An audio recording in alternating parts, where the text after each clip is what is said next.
if you get down to like pure museum theory of what the space should be, the space is altruistic and really democratic. So the idea that's what drives a museum is we strive towards that. So you don't need to be Australia's oldest museum in order to create that. Like at a school, you can just give the kids this space and be like, hey, put what's really important to you here. You're listening to the Physics Ed podcast. For hundreds of ideas, free experiments and more, go to fizzics-education.com.au. And now, here's your host, Ben Newsome. Yes, welcome again to another Physics Ed podcast. This week we're speaking again with Ellie Downing from the Australian Museum. Now, you might remember Ellie way back when we spoke with her and Catherine Polsk from the Museum of Applied Arts and Sciences about the upcoming Sydney Science Festival. And seriously, it's only a couple of weeks away as we record this session. However, I thought I might have a chat with Ellie in regards to what actually happens at the Australian Museum itself, because they run a major festival within the Sydney Science Festival called, funnily enough, the Australian Museum Science Festival. Now, the thing is, we don't just talk about festivals, we also talk about what museums are actually about when it comes to education and public engagement with the sciences. And Ellie certainly has a lot of experience and a lot to say about that. Now, you might notice during the recording that we have a few people talking in the background. Now, that's because Ellie had to squirrel away in a little spot in the corner somewhere in the museum to be able to have a bit of chat, because seriously, it's a massively busy, vibrant, humming community of museum educators and scientists really preparing for National Science Week, and it's a seriously big deal. So she was lucky to find a spot where she could kind of record just for a moment. And yeah, you're going to hear a little bit of background noise, but that's the thing. It is a working museum. So without further ado, we're going to listen on to Ellie Downing all about the Australian Museum and what museums are all about. This is the Physics Ed podcast. Ellie Downing again, welcome to the Phys Ed podcast. Thank you so much for having me again. Yeah, I mean, I really want to have you back on. I mean, I know we've got the Sydney Science Festival coming up, and you've got very, very busy working with Catherine on that and all of Inspiring Australia. But I want to actually look at it itself. I mean, you're from the Australian Museum and you do lots of stuff, and I've been doing lots of stuff for years, and in a couple of weeks you can be doing lots of stuff. So I thought I might actually focus in on that and actually get a bit of a head around like why museums do this type of thing, and specifically what Australian Museum does for the public. So, Ellie, with that broad scope, let us know what you do. Yeah, so I'm actually a trained museologist, so I've done 2 degrees specialising specifically in museums, and within that I've quite specialised in education. So museums do this type of thing, and it's kind of core of what is a museum is all about. So museums and public museums in Australia are driven by this really big educational theory.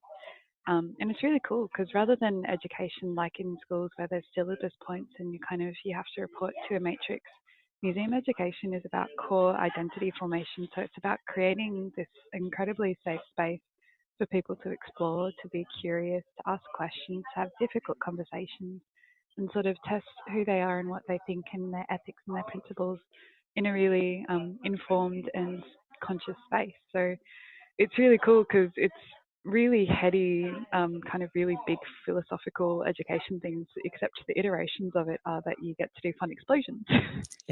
So you're swing wildly between looking at core museum education theory. For me, it's my personal favorite education theory, because everyone has one. There's an amazing guy called Mihail Csikszentmihalyi who came up with a theory in 1990, and it's called the theory of flow, and what it looks at is self-motivated learning. So museums are these incredible spaces, and we have these amazing objects and collections, and then museums like the Australian Museum have the Australian Museum Research Institute. So not only do we have physical objects, but there's also this intangible objects of museum, which is the knowledge of all the staff and the knowledge that's been created around objects. And so what we get to do is then work out how we can make that accessible to public. So as a public state institution, we have a responsibility to make sure that everyone in New South Wales and also Australia and the world really can come here and access it and know that they're entitled to it and feel okay about looking at things and ask questions and find out more and sort of freely explore what's going on. And it's just really fun. So during August, we do a really big education event for school students as part of Sydney Science Festival. So what we do is the museum's this beautiful mutual space, so we can invite lots of people into the space, like yourself, and you get to leverage this really considered space and do really cool stuff that is just, I can't even explain it. It's just my jam so much. Well, you're not short of objects. I mean, you have thousands and thousands of artifacts and things, and that's only a small Millions. snippet of what you're dealing with from the back end as well, that the public doesn't get to see either. I mean, it's a huge Yeah. research institution. So at any one time, I think we've only got about 3% of our collection out on the floor. So the museum has, I think, over 18 or 19 million objects at the Australian Museum. So there's no way that we would ever fit it all out on the floor, but there's other cool things that you can do to make sort of reveal all the knowledge and the objects that we have.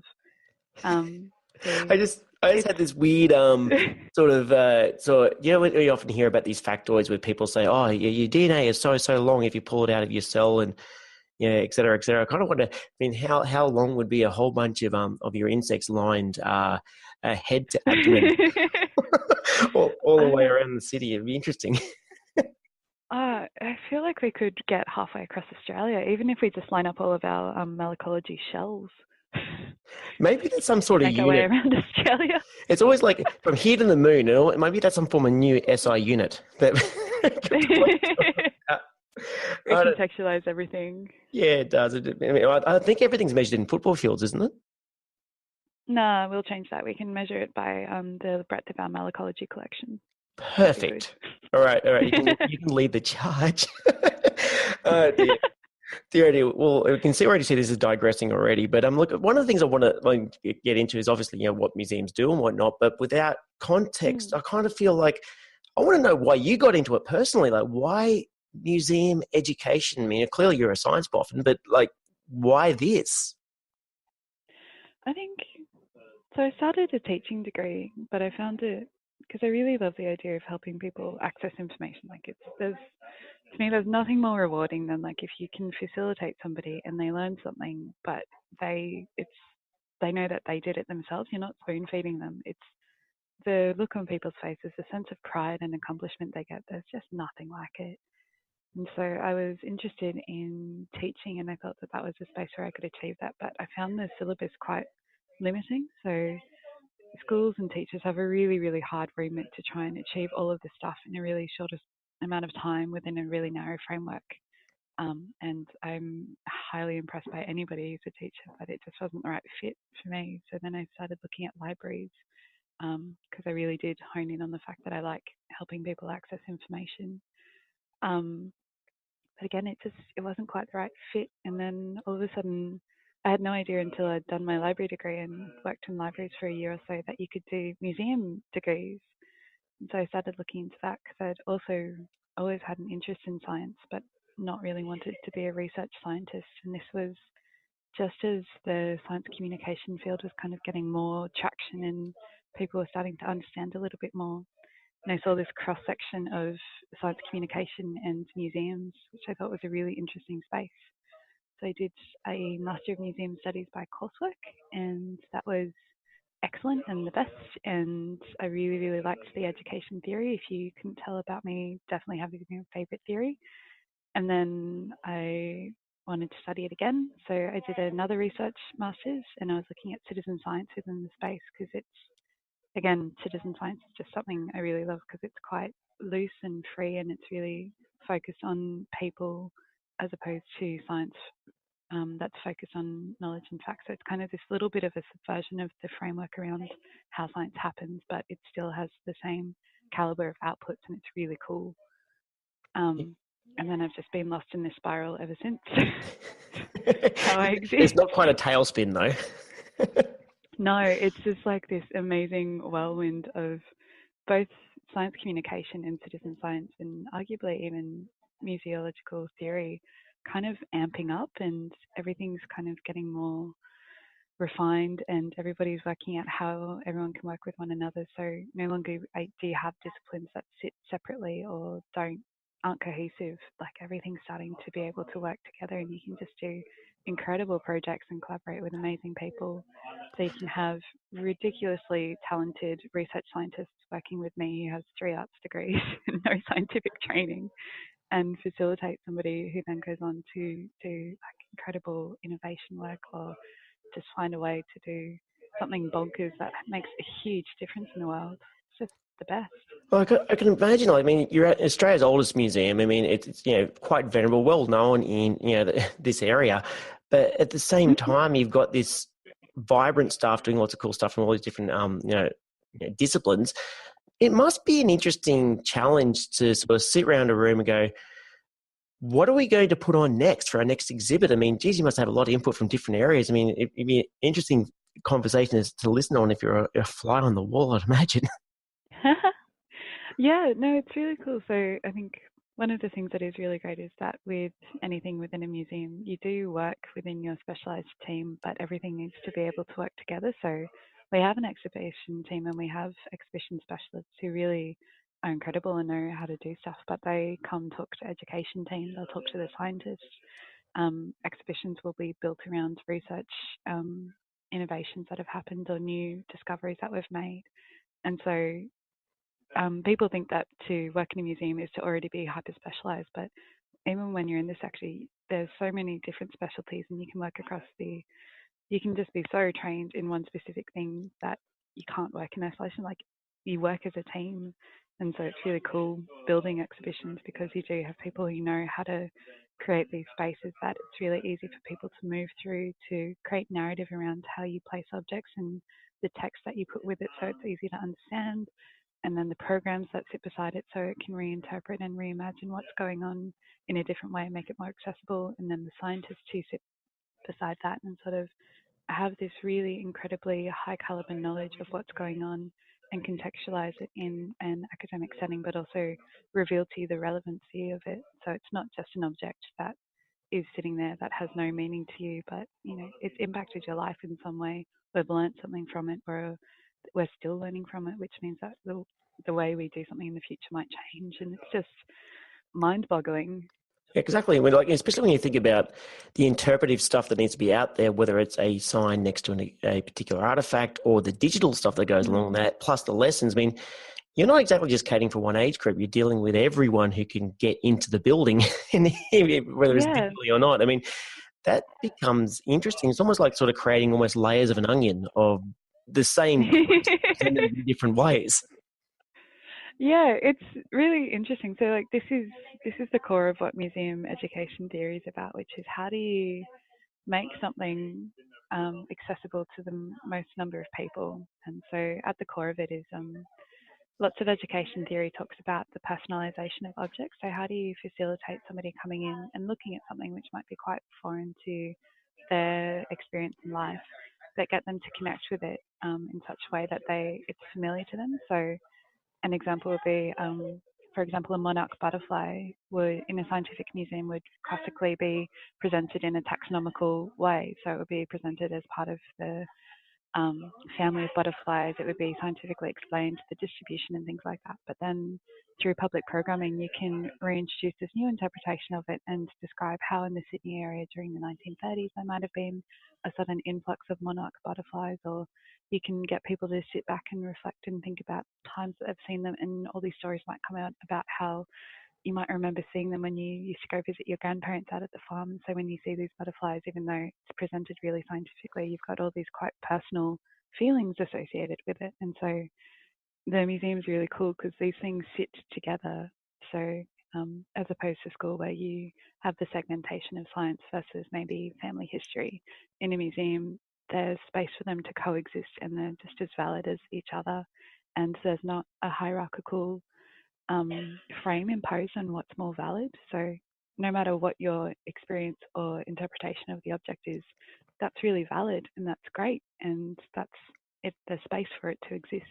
Yeah, I mean, I was actually just remembering a conversation we had on this podcast with Sam Lear from the Museum of the Riverina, where her work was on, she's a historian, and what they're doing is getting students, primary students, to recreate the steps that Queen Elizabeth II did as she came into a very brief visit into Wagga Wagga in this big trip across Australia, quite a few decades ago. Oh, the one Mortine was invented for? Well, this is the thing. What they're doing in this spot is that I wasn't not sure about the Mortine thing. Please tell me more, by the way, on that. So I was going, but tell me, what is that about? Because I was going, really? Yeah, I'm pretty sure like Mortine or one of the fly sprays was invented during in Australia because the Queen was coming and they were super freaked out that she would like get bombarded with flies, which wasn't very regal for her to be swatting them all the time. Oh, I love that story. I didn't know that. This is why, by the way, anyone listening to this, the reason why I interview people is I tend to find more stuff out myself. There you go. I did not know that story. That's excellent. Geez, we have to go get some fact checking on that. But I think it sounds very true, the fact that you've got that in your head. Yeah. Oh, very cool. It's Mortine or Erigard or one of those. Like one of the fly sprays was invented because, it's unseemly for the Queen to be swatting flies. See, this is a perfect example of what you're talking about. So we're talking about an artifact, in this case, an historical event, where Sam Lee was talking about getting these kids to recreate this using Lego robotics and creating virtual I heard reality. about that. It was the best, and there was a cute little parade of robots which was mimicking the Queen's parade. Exactly right, and it's brilliant, and it's Good. creating this fantastic installation of steam, because it is this time, it's 100% in steam, and if you get a H in there somewhere, because funnily enough, there's history, but then you've gone on the tangent with Mortine, which means you can totally go down into pests. It's just, that's the fun part about it, and that's hence me saying the fly on the wall in your conversations with I guess would be perplexed, and I guess also scared because you're talking about Mortine, right? So yeah, no, the fly wouldn't feel great. No, but it's interesting. Yeah, I think that's why I think that's why I've really settled into museum education, is that there is this freedom to explore and to think laterally, as well as more logically and sort of in the more traditional narrative, and you can just explore all these weird spaces. So the fact that somebody might come to an exhibition and it might be about flies, and then that was just a weird little factoid that we had included because it's pretty funny. We like they factoids. Left knowing that. Yeah, like it's really great because a lot of effort and people like pool all this knowledge and this expertise. But then at the other side of it, however you respond to it and whatever you take away, there's space for that, and that's really valid. And so we're not dictating how people should feel when they come in. And so it's really nice and gentle and sort of like, it's kind of, it just fosters this really creative thinking. And so all of a sudden you can come in and see what would be a quite scientific exhibition about. So we've got mammoths on at the moment. Yeah, I've seen that exhibition. It's brilliant. Yeah, and there's some like heavy science in there. So they're talking about extracting cells from baby Luba's stomach, so the mummified baby mammoth, and then looking at the contents of her stomach to understand the environment that she's living in. There's evidence of the fact that there was some of her mother's milk in there, and so they're doing like all this high protein analysis and like heavy science. But then there's also all these amazing recreations of mammoths in there. So like there's fantastical imagination sitting right beside them, but that's all based on all the skeletons, and they've been re-articulating the fossils they find to create these, and like there's just space for that to all coexist in the one exhibition. So you can come in and engage with like cutting edge technologies, and simultaneously imagine what it was like to live with bears that just tower over you. And that's one exhibition, that's one room. It's the best. And the thing is, like, I mean, you might be looking at something that's, in this case, you're talking quite a few thousand years ago, artifacts, and yet you can still be layering in current technologies as well to bring out the best, so to speak, of those sites. I kind of wonder, in this sort of field, you'd have to come across a number of museums and other cultural organizations doing some really cool stuff with tech to help people understand their artifacts. What have you seen out and around the world and in journals and things? I think my favorite is, so we do a lot of work with ACSA, and they've got research facilities, and there's a lot of joint research projects, but forever my favorite is, there's a gentleman there called Dr. Joseph Bevitt, and he's a nuclear chemist, and he does a lot of neutron microscopy, and he focused on dinosaurs. So Yeah. it's really funny to think of a nuclear chemist who works pretty much exclusively on dinosaurs. But what they're doing is, rather than looking at the fossilized bones of dinosaurs, they're looking at all of the organs and soft tissue. And so from using the imaging technologies that ANSTO has developed, which, so like if you think about MRIs and all of those techniques to look at soft tissue, they're applying it essentially to these fossilized soft tissue parts of dinosaurs. And then from that, they can work out the contents of the stomach.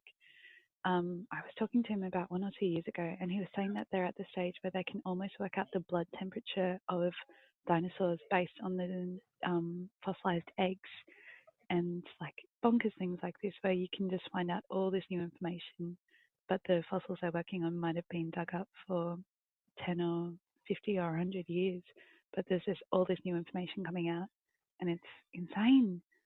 So insane.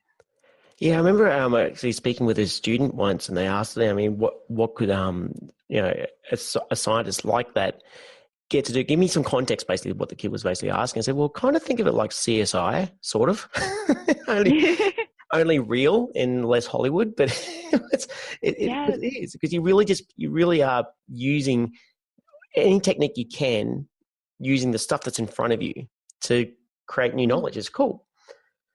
I mean, yeah, there's it's funny, we use CSI as well. So at the museum, we've got the Australian Wildlife Genomics Centre. So the only 2 wildlife forensic scientists in the Southern Hemisphere, I think, are here at the museum. So Dr. Rebecca Johnson and Dr. Greta Frankham. And so we run a workshop called Wildlife Forensics. So traditionally in forensics, so CSI and things like that, they deal with one species, which is humans. Super cool, except there's so many other species in the world, yeah, which is where our 2 scientists come in. So if there's a case and there's DNA from literally any other species that is not human, they come to us and we can help them. And so trying to explain to kids and sort of flip them around, because the world of forensics already seems sort of really deep and really specific and quite intense. And then you just drop this bomb on them of like, yeah, but that's one species. Think about the number of species you saw on the your walk to school, or even like if you just go out on the weekend, how many species do you see? So imagine all the ones you aren't seeing, and we have to find all the information around that, and we do really cool stuff like map the genome.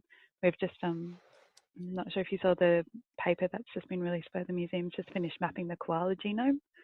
So that took us about 5 or 6 years, but now means that we can do bonkers things like we can help create new medicines. So there's a retrovirus that's attacking koalas at the moment, but now that we've mapped the genome, the medicine can be modified so that rather than getting really quickly processed by the koalas, so because they have a diet of eucalypt, which is highly toxic, they're really, really good at processing toxins and anything in their system. So if you give them medicine, they process it faster than they can absorb it. But now with the genome mapped, we're able to create medicines to treat everything that's going on in koalas and get it to a stage where they can actually absorb it, as opposed to just process it through their hectic digestive system. Just all this stuff. And it starts with like being like, do you know CSI? yeah, that's right. And that's the thing. Like, okay, one of the things I love watching learners try and do is try to explain what they know, and it gets me thinking here about what you're talking about, what happens in museums and different ways that you can present, bits of knowledge. Is I kind of feel, wouldn't it be cool, like, if you're at a school and there's, that spare classroom that pretty much has just got storage stuff in it, no one touches it. And then, let's be honest, some schools have no spare room whatsoever, and they just cram the kids in just a little bit more. But some schools have that, that spare space they haven't used. I kind of wonder, wouldn't it be cool, even at a simple level, that if you sort of gutted that room a little bit, you turf the stuff that you're clearly never going to use because it's been there for 15 years, then create something that was for the students, by the students. That would be the best. So people listening in, if you've seen something like that, I reckon it'd be cool, because it seems to me like I know that our own school for my child, they've got like this little STEM space, which, a lot of people got their maker spaces now, but they have put it as a sort of museum as well. So we've now created the thing, and now they're creating artworks and signage, and even started peddle a little bit with augmented reality and stuff like that around these things they've made, which is cool because it means there's this interactive space, So which cool. it's kind of like an activation, like you'd say in a festival where it wasn't being activated. This site wasn't being used. And I kind of wonder whether there's an opportunity in many schools. I mean, you don't have to have the fancy artifacts. You don't need the nuclear physicist, but you could do some simpler stuff. And I like the idea of weaving some history in on those things too. I wonder. Yeah. Hmm. No, I think you've touched really nicely. Like if you get down to like pure museum theory of what the space should be, the space is altruistic and really democratic. So the idea that's what drives a museum is we strive towards that. So you don't need to be Australia's oldest museum in order to create that. Like at a school, you can just give the kids this space and you're like, hey, put what's really important to you here, and giving kids the agency and sort of endorsing them even before you see what they do instills this confidence in them that they have the capacity and they can do it, and then giving them, because there's so much austere importance around the idea of what a museum is for a child that age, because they think about them as the big sandstone institutions, to then validate what they've done by classifying it as a museum is just, their faces explode with pride and they're so chuffed and happy, and what they've done is just bring a stick in from home. It's the best, and written like a copy label of why they think it's important, and it's so important and really valid, and being able to give people a space to do stuff like that is really lovely. And during Science Festival, that's kind of what we do, in the sense of we work with people to just get people to, like, get students and kids to feel safe and comfortable around science, and to understand that even if you're not doing really well at school, like, it's fun to explore, and you don't have to be doing well at school in science to be able to be part of science. Like, it's just really fun and safe, and everybody's curious, and you have a right to ask questions and to explore, and it's just another way of thinking. And you alluded towards what's coming up, the big festival, which you've been running for Yeah. quite a few years. Yeah, I think this is my sixth one. Sixth. Yeah. Have to get My you some sixth candles on the science cake. festival. I'm on two hands now. No, yeah, it's good. You're growing up, so to speak. Yep, getting You old. know, it was 6 times. I mean, the thing is, it might be the sixth year, but every year these festivals get bigger and better, and then more things get layered on top. I mean, I know you're involved in the Sydney Science Festival, but the Australian Museum also has its own very specific festival as part of the greater part of the Sydney Science Festival. Maybe Yeah. just to give people a bit of a picture of what actually happens during that quite hectic time. It is quite hectic. So what we do is we take over every single nook and cranny of the museum. So even we've got temporary exhibition spaces. So the two galleries that currently are housing Mammoths, which is an exhibition from the Field Museum in America, we kick them out and we take over the space. And we also hire venues next door. And then we sort of open it up to our staff, but also the wider Sydney science community. So presenters like yourselves, the other universities across the city, other institutions and museums. And we kind of invite everybody in to showcase what they can do and try maybe new experimental stuff. And it's just kind of this super high energy showcase of what Sydney science can do. So I think last year we had over 400 presenters come through. And Yep. across 2 weeks, we saw over 9,000 students come physically on site. We were running over 300 activities. And with that, kids will come in, they'll come at 9:30 and they'll stay until 2. So part of the days in one of the big exhibition spaces, we install an expo. So there's about 20 booths.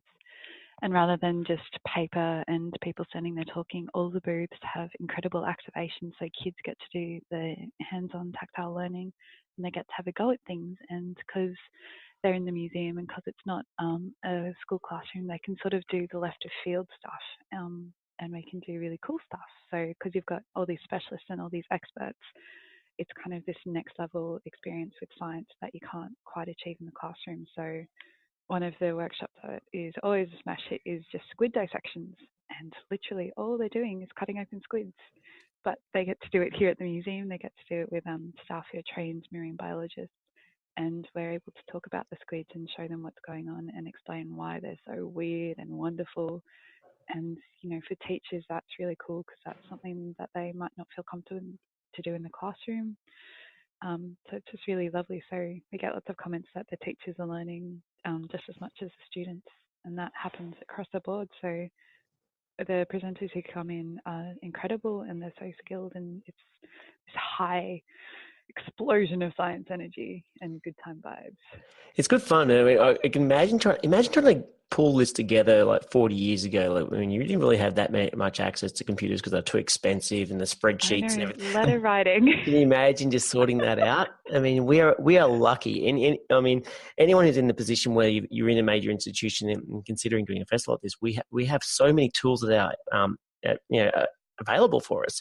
I mean, the next thing comes with the network, and then obviously pulling funding here and there to make stuff happen. But it is easier than it has been, but at the same point in time, because there's so many people doing so many cool stuff, you end up with these mega enormous events very quickly, which in your case is the case. Bigger than Ben-Hur. Yeah.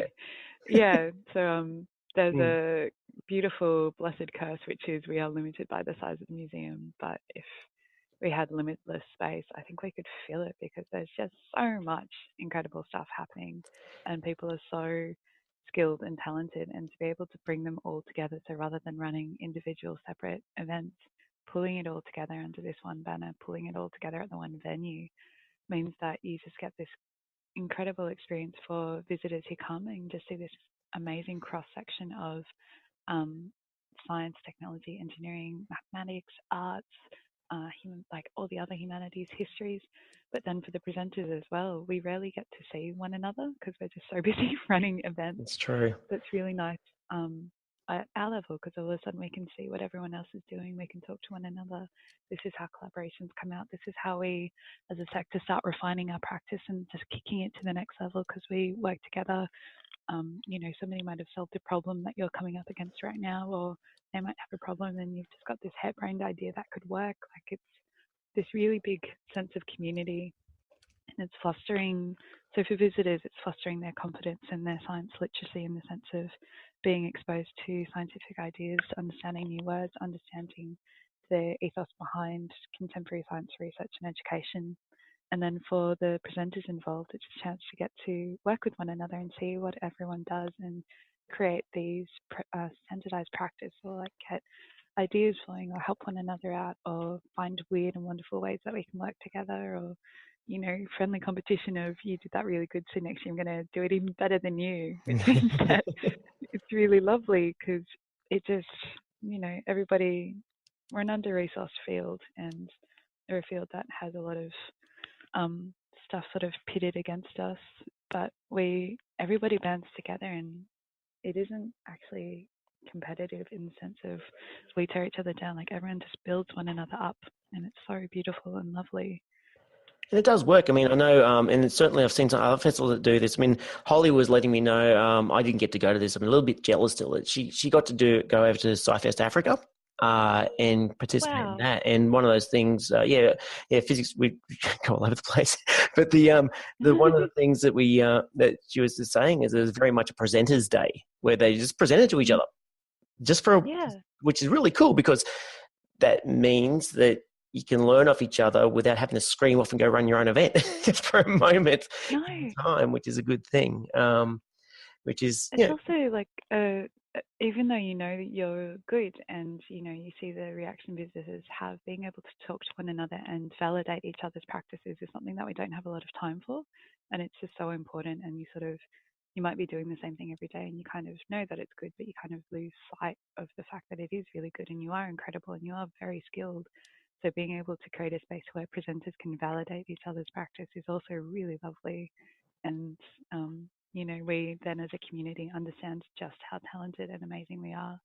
And so you can sort of then exist, even though we might not be getting the government support we need, or we might not be getting funding or things like that. We have each other to support what we're doing and know that we're really trained and really good at what we do. And it's just amazing and incredible to watch, and really quite special to be able to facilitate that. Yeah, absolutely. Now, I know there'll be some people who want to actually potentially last minute get involved in this festival, how would they need to how would they get and find out about that sort of stuff? So if they head to the Australian Museum website, which is austalian-museum.net.au, and then you can search the site for either Science Festival or Science Engagement and Events. And lots of information will come up about this year's event, but also what we do throughout the year. So we go on outreach tours. So this year we're going up to Tamworth and hanging out up there and having a good time in town. Last year we were out at Broken Hill via Dubbo and Nyngan. We go down to Albury Wodonga all the time. So we travel all around as well as running events here in Sydney. But yeah, go to the website and check it out. You can read blogs. We have little videos. You can have a look at the events that are running this year as well. So if you do want to come down, we would love to see you. But also there's just great information on the website about lots of weird stuff. Absolutely. And if you can't make it down, also jump on the Inspiring Australia website. Just type in Inspiring Australia. I guarantee you'll find it in your search engine, and you'll be able to find events that are happening all over the place in Australia. And if you're overseas, some of these events you can connect with as well, because we've got this digital thing, which is kind of handy. But look, well, thanks very much, Elliot, for coming in. I thought before I let you go, I might let you know that I was just thinking, going, have we got a museum? We kind of sort of do have a museum sort of thing happening in our front foyer. Because we do. We've got this funny little spot. Exciting. A little thing. What it is there's a couple of glass cupboards, to be honest. But it's kind of, it was really, because we're cleaning stuff out and we found stuff like physics' first sun cream. Like there was actually this... Oh, there was this hidden in a box somewhere. I know, it really should have been thrown out. It has expiry date for 2004, which basically is when we were started. So we put that there, and we started finding other bits and pieces like broken radiometers and an old bell jar and bits and pieces. So we've got this kind of like nostalgic little quaint corner opposite a door that's really kind important. of... Yeah, it's cool, and it's kind of this weird little thing. I mean, but which is, I guess, case in point that you can turn anything into something which has a narrative around it, even if it's only a little cupboard. But as for you, you have a large sandstone building, but I think we've got several. The museum's actually 12 buildings, if I'm very honest. It's hard. Oh, that's a thing. My brain's often trying to think about. It's because you're all interconnected, aren't you? In many ways. Yeah. So we had the one. So we've got Australia's first gallery, and then over the years more sandstone buildings got added, but then more brick buildings, and then it's just this movable beast, which is kind of great. Yeah, especially after renovation as well. So you've it looks stunning, which is really, really cool. But imagine it's quite a lot of effort to work around the heritage elements. Yeah, but I think it'll be really cool. So the master plan. So what they're doing is they're going to create a new entrance for schools, which is really exciting. So we got our first truly accessible entrance to the museum back in 2015, which was the first time that everybody could walk through the same door. So if you're a wheelchair user, or if you had a pram, or if you had mobility limitations, everyone can walk through the same door now, which is just the best. But with the new renovation, what we're doing is we're getting this incredible new exhibition space. So in 2021, we'll open with Tutankhamun in there, which is just going to be mind-bogglingly amazing. But in order to house the exhibition, we actually have to build this new space because it's just so big. And there are objects in there that at the moment don't physically fit within our building. So we're building a new space for them, as well as new space for schools and education, which is really cool. That's awesome. I always think of, like, by extension, where does it go eventually? Like, hundreds of years later, and the place is getting bigger and bigger and bigger, and then now you've got almost like an aircraft hangar for buses to arrive to dump the kids out to go to the site. But that's amazing. You've got to build a building to be able to house a museum, an exhibition. That must be really exciting. When's it actually coming? When's it landing, so to speak?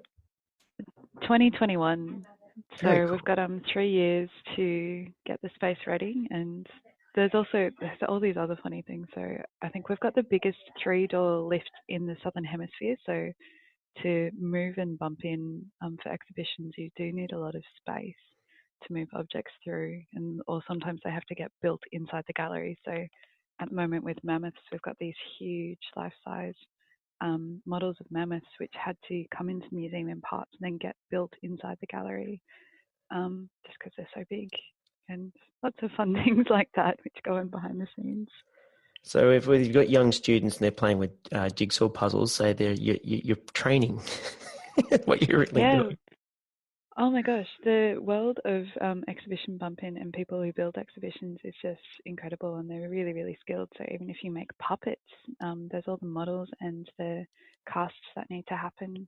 So for example, sharks, because they're cartilage and they don't have bones, can't be taxidermied or things like that. But what you can do if you wanted to show aspects of it is create really lifelike casts, which has the benefit of then you can touch it a lot more. But there's when I said before that people think that museums are specialised, but the reality is that we're just so diverse in terms of once you're inside the sector, this is the type of stuff there are people who are specifically trained to make casts of animals for display in museums, and that's a job that I could never do, even though I've got 2 degrees in museums. It's just insane. It's a forever learning path. This is true. It's the best. Yeah. Well, thank you very much, Ellie. No doubt I will. Actually, I won't say no doubt, because I could say I could catch you in the festival, but the chances are that you'll be presenting, I'll be presenting. I might see you as you go, hi, bye, through the corridors. Yeah, and that's about it. We can do a drive-by wave. We can do that. I think that's how that's the SciComm wave for August in Australia. But yeah. But look, fantastic. Thank you very much for letting us know a little bit of an insight of what's going on in the Australian Museum. And have a fantastic and slowly getting warmer day. You too. I hope you have a wonderful Friday and weekend and August and everything. And I will do a drive-by wave for you during the Science Festival. Look forward to it. You're listening to the Physics Ed podcast. Why don't you book us for a science show or workshop in your school? We love seeing students get excited about science, and you will too. Go to fizzics-education.com.au and click on Schools for more info.